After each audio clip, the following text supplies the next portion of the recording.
بسم اللہ الرحمن الرحیم۔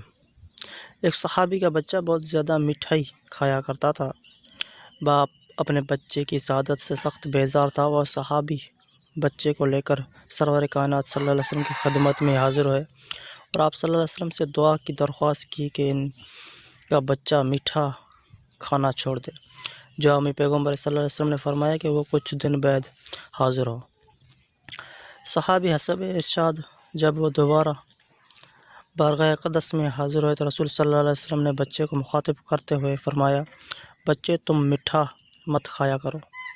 جب باپ اپنے بچے کو لے کر چلا گیا تو صحابہ کرام رضی اللہ تعالیٰ عنہ نے بادب و احترام آپ سے عرض کیا، حضور صلی اللہ علیہ وسلم اس بچے کو چند دنوں کی تاخیر سے نصیحت کرنے میں کیا حکمت تھی؟ رسالت مآب صلی اللہ علیہ وسلم نے فرمایا، اس وقت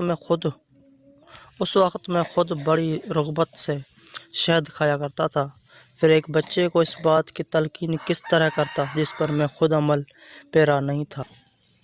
یہ ہے وہ قول و فعل کی وہ یکسانیت جس کے بارے میں ہندوستان کے رہنما موہن داس کرم چند گاندھی نے اعلان کہا تھا، میں نے پوری تاریخ انسانیت کا مطالعہ کیا لیکن صرف پیغمبر صلی اللہ علیہ وسلم ہی ایک ایسے انسان ہے جن کی زبان سے اسے ادا ہونے والا ہر لفظ ان کے عمل کا تابع ہوتا ہے۔